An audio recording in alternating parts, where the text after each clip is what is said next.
ಭಾಳ ಮುಖ್ಯವಾಗಿ ಶ್ರೀಮತಿ ಬಿ ಸರೋಜಾದೇವಿ ಇವರು 17ನೇ ವಯಸ್ಸಿನಲ್ಲೇ ಚಿತ್ರರಂಗವನ್ನು ಪ್ರವೇಶಿಸಿದಂಥವರು. ಹಳ್ಳಿಗಾಡಿನ ಹೆಣ್ಮಗಳು ಚಿತ್ರರಂಗವನ್ನು ಪ್ರವೇಶಿಸಿ ಚತುರ್ಭಾಷೆಯಾಗಿ 4 ಭಾಷೆಗಳಲ್ಲಿ ಕನ್ನಡ, ತಮಿಳು, ತೆಲುಗು, ಹಿಂದಿ ಈ 4 ಭಾಷೆಗಳಲ್ಲಿ ಇವರು ಚಿತ್ರನಟಿಯಾಗಿ ಕೆಲಸ ಮಾಡಿದರು.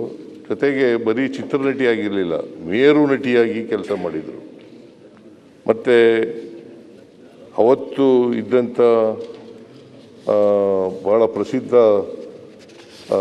ನಟರಾಗಿದ್ದಂಥ ರಾಜ್ಕುಮಾರ್, MGR, NT ರಾಮರಾವ್, ಆಮೇಲೆ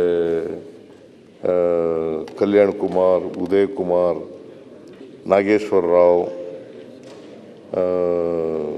ಜಮಿನಿ ಗಣೇಶನ್, ಶಿವಾಜಿ ಗಣೇಶನ್,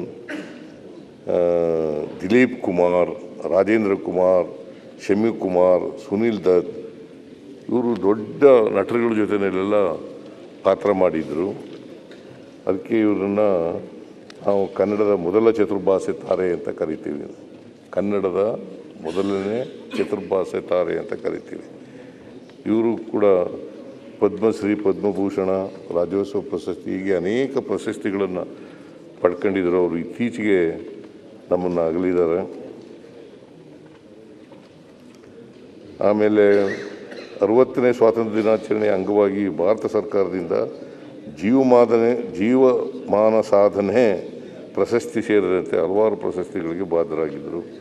ಇವ್ರಿಗೂ ಕೂಡ ಇವರು ಇತ್ತೀಚೆಗೆ ನಮ್ಮನ್ನು ಅಗಲಿದ್ದಾರೆ. ಇವರ ಆತ್ಮಕ್ಕೆ ಚಿರಶಾಂತಿ ದೊರಕಲಿ, ಇವರ ಕುಟುಂಬ ವರ್ಗದವರಿಗೆ ಇವರು ಸಾವನ್ನು ದುಃಖ ಭರಿಸ್ತಕ್ಕಂಥ ಶಕ್ತಿ ಕೊಡಲಿ ಅಂತೇಳಿ ಪ್ರಾರ್ಥಿಸ್ತೇನೆ.